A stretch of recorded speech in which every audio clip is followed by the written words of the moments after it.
तो हेलो दोस्तों, आज हम class 10th math chapter number 1 real number यानी वास्तविक संख्याओं के बारे में जानेंगे कि वास्तविक संख्या क्या होती है।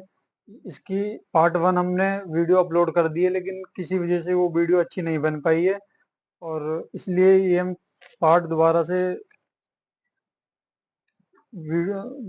से इस वीडियो बना रहे हैं, तो आप समझ लेना। तो सबसे पहले है संख्याएं। तो चलिए स्टार्ट करते हैं। तो सबसे पहले संख्याएं। आप आज तक आपने जितनी भी संख्या पढ़ी हैं उनको दो भागों में बांटा गया है।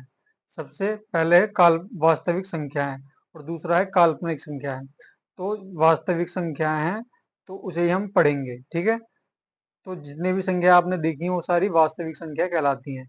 और काल्पनिक संख्या क्या होती है, जैसे माइनस का अंडर रूट में 3 और एक्सेट्रा, जो भी माइनस में संख्या होती है अंडर रूट में, वो काल्पनिक संख्या होती हैं और वो काल्पनिक संख्या कहलाती हैं। तो वो क्लास 11th का टॉपिक है, वो अलग है। तो हम सिर्फ क्लास 10th में वास्तविक संख्याओं के बारे में जानेंगे। तो वास्तविक संख्या जो भी जितनी भी संख्या के बारे में आप जानते हैं वो वास्तविक संख्या कहलाती है। जैसे 1/2, 0.1, under root 3, under root 2, under root 9 etcetera, ठीक है। अब बात करते हैं हम परिमेय संख्या की। परिमेय संख्या क्या होती है? जो संख्या P/Q की फॉर्म में लिखी जाती है।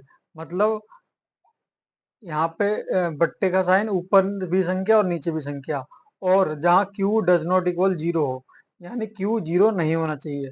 और SCF P और Q यानी जो भी संख्या हमने ले रखी है उनका SCF अगर 1 आता है तो वो संख्या क्या है? परिमेय संख्या है। अगर वो SCF नहीं आता है तो वो अपरिमेय संख्या है, ठीक है। सेम ये चीज है कि अगर ये है तो ये क्या है? परिमेय संख्या है। और अगर ये नहीं है, अगर P/Q की फॉर्म में नहीं है, Q डज नॉट इक्वल, अगर Q 0 के बराबर है, SCF/PQ का 1 नहीं आता है, तो वो क्या है? अपरिमेय संख्या कहला देंगी, ठीक है। अब आती है पूर्ण संख्या। पूर्ण संख्या से पहले हम जान लेते हैं प्राकृतिक संख्या होती है। प्राकृतिक संख्या 1 से 9 तक होती है जिसमें शून्य नहीं होता, यानी 0 नहीं होता।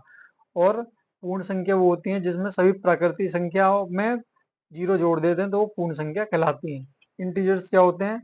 जैसे इंटीजर्स में सभी प्राकृतिक संख्या और पूर्ण संख्या और ऋणात्मक संख्याएं भी आती हैं।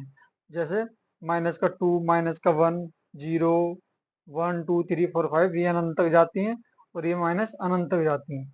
तो ये था कुछ बेसिक जो हमने कल क्लास में पढ़ाया था, वो इसका आज हमने रिवीजन सा कर लिया है। अब आज हम आते हैं, आज हम क्या पढ़ेंगे, ठीक है। तो आज हम पढ़ेंगे संख्याओं का अपरिमेय सिद्ध करना। ये मोस्ट इम्पोर्टेंट है, आप इसको स्टार बना लीजिए। मोस्ट इम्पोर्टेंट है, ये बोर्ड एग्जाम में जरूर से जरूर आता है, ठीक है। तो उसके बाद हम सीखेंगे यूक्लिड विभाजन परिमेय का और इनके कुछ प्रश्नोत्तर करेंगे, ठीक है। तो चलिए हम स्टार्ट करते हैं नया टॉपिक, संख्याओं का अपरिमेय करना, अपरिमेय सिद्ध करना। तो संख्या जो है उनको अपरिमेय, कौन कौन सी संख्या है जिसे हम सिद्ध करेंगे कि वो अपरिमेय संख्या है? जैसे अंडर रूट में 2, अंडर रूट में 3, अंडर रूट में 5 एक्सेट्रा। और दूसरी संख्या होती है जैसे 3 + अंडर रूट में 2, 2 - अंडर रूट में 5 एक्सेट्रा। तो ये सारी संख्या हैं जिन्हें हम सिद्ध करना होता है। इन दोनों में से कोई एक संख्या को सिद्ध कर लो, बाकी संख्याएं उसी टाइप से सिद्ध होती हैं। इनका ये फायदा है। तो चलिए स्टार्ट करते हैं। सबसे पहले हम लेते हैं, तो यहाँ एक क्वेश्चन दिया हुआ है। ये मोस्ट इम्पोर्टेंट है, लगा लीजिएगा। तो अंडर रूट 3 को अपरिमेय संख्या सिद्ध कीजिए, ठीक है। तो हमें अंडर रूट 3 को अपरिमेय संख्या सिद्ध करना है, तो हम कैसे करेंगे? तो माना अंडर रूट 3 एक परिमेय संख्या है जिसे P/Q की फॉर्म में लिखा जा सकता है, जहां Q डज नॉट इक्वल 0 हो और SCF/PQ का 1 हो, ठीक है। तो हमने अंडर रूट 3 को क्या मान लिया? P/Q की फॉर्म में मान लिया, यानी परिमेय संख्या माना है तो इसे P/Q की फॉर्म में लिख लिया। यहाँ तक कोई दिक्कत? उसके बाद दोनों पक्षों का वर्ग करने पर, यानी दोनों का स्क्वायर कर देंगे, ठीक है। स्क्वायर करने पर, अब यहाँ पे स्क्वायर करेंगे तो इससे तो ये कैंसिल हो जाएगा, ठीक है। और जो ये Q है वो यहाँ Q, अब यहाँ पे क्या हुआ है? P का भी स्क्वायर होगा और Q का भी स्क्वायर होगा, ठीक है। अब पी स्क्वायर यहीं रहेगा, Q स्क्वायर को यहाँ ले जाएंगे, यहाँ डिवाइड में यहाँ जाके मल्टीप्लाई में हो जाएगा। तो 3q का होल स्क्वायर, ये हमारी समीकरण 1 हो गई। अब चूंकि 3 पी स्क्वायर को डिवाइड करता है, 3 जो है पी स्क्वायर को डिवाइड करता है, तो जाहिर सी बात है पी को भी डिवाइड करेगा, ठीक है। और वो डिवाइड कैसे करेगा, परिमेय 1 से। तो हम p की जगह हम क्या लिख सकते हैं, 3m लिख सकते हैं। p की जगह हम 3m लिख सकते हैं। तो p की जगह हमने क्या लिखा, 3m। तो 3q का स्क्वायर बराबर 3m, p की जगह हमने क्या लिखा, 3m, 3m का स्क्वायर। तो 3 तिया 9 m का स्क्वायर, और यहाँ पे 3 का स्क्वायर, 3q का स्क्वायर। अब 3 तिया 9, तो 3m का स्क्वायर बच गया, यहाँ पे q का स्क्वायर बच गया। अब सेम कंडीशन यहाँ पे है कि अगर 3 q को डिवाइड करता है, q स्क्वायर को डिवाइड करता है, तो 3 किसको डिवाइड करेगा, q को भी डिवाइड करेगा। तो समीकरण 1 और 2 से, समीकरण 1 और 2 में हमें क्या उभयनिष्ठ मिल रहा है, उभयनिष्ठ गुणनखंड 3 मिल रहा है, ठीक है, 3 प्राप्त होता है। इसलिए क्या है, ये अपरिमेय संख्या है। तो इस प्रकार से आपको सिद्ध करना है। ये 2 से 3 नंबर का आता है, इससे थोड़ा और भी छोटा आप कर सकते हो, लेकिन करना इसी तरीके से है जिससे कि आपको बोर्ड एग्जाम में फुल में से फुल मार्क्स मिलेंगे। तो ऐसे ही आप क्वेश्चन नंबर, ऐसे ही आप √3 हो गया, तो √2 और √5 आप होमवर्क में करेंगे, ठीक है, जिससे कि आपको प्रैक्टिस हो जाएगी। अब बात करते हैं दूसरे टाइप की, कि 3 प्लस √2। तो चलिए इसको क्वेश्चन को, ये वाले क्वेश्चन को करते हैं। क्वेश्चन दिया हुआ है हमें, 2 माइनस √5 एक अपरिमेय संख्या है, सिद्ध करना है, ठीक है। तो माना 2 माइनस √5 एक परिमेय संख्या है, जिसे किस प्रकार लिखा जा सकता है, p अपॉन क्यू के फॉर्म में लिखा जा सकता है। q डज नॉट इक्वल 0 होता है, और एचसीएफ p और q का 1 होता है, ठीक है।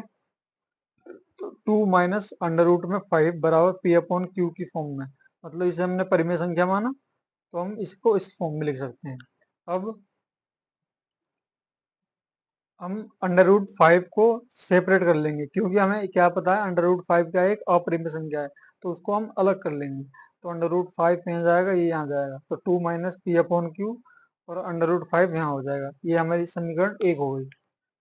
अब 2 माइनस पी अपॉन क्यू, अब यहाँ पे क्या हुआ है, यहाँ पे एलसीएम लिया गया है, तो 2q माइनस पी, ये माइनस है ना, यहाँ पे फ्रैक्शन लेके एक एचसीएफ लिया है, यहाँ पे हो गया। अब समीकरण 1 से p अपॉन क्यू एक परिमेय संख्या है। हम समीकरण 1 से क्या कह सकते हैं कि p अपॉन क्यू एक क्या है, परिमेय संख्या है। और तो 2 माइनस पी अपॉन क्यू भी क्या होगी, परिमेय संख्या होगी। लेकिन और √5 भी एक परिमेय संख्या होनी चाहिए, लेकिन हम क्या जानते हैं कि √5 तो एक क्या है, अपरिमेय संख्या है, इसलिए ये पूरी संख्या क्या होगी, अपरिमेय संख्या होगी। इसलिए क्या, ये पूरी संख्या अपरिमेय संख्या होगी। तो इस प्रकार आप लिख सकते हो बोर्ड एग्जाम में। आप इसका स्क्रीनशॉट ले लो, बहुत बढ़िया तरीके से आप इसको लिख सकते हो, ठीक है। तो अगर ये वीडियो अच्छी लगे तो इस वीडियो को लाइक, शेयर एंड सब्सक्राइब जरूर करना। और आपको होमवर्क में 3 प्लस √2 में 2 माइनस √5 ये क्वेश्चन, और ये 2 क्वेश्चन आपको करके लाने हैं। और वीडियो अच्छी लगे तो लाइक सब्सक्राइब जरूर करना। और यूक्लिड विभाजन परिमेय का ही हम अगले पार्ट में कवर करेंगे। तो मिलते हैं नेक्स्ट वीडियो में। अगर वीडियो अच्छी लगे तो प्लीज़ सपोर्ट जरूर दिखाना, सब्सक्राइब जरूर करके जाना, क्योंकि पूरी बोर्ड एग्जाम की तैयारी हम इस चैनल पर कराने वाले हैं। तो मिलते हैं अगले वीडियो में, बाय।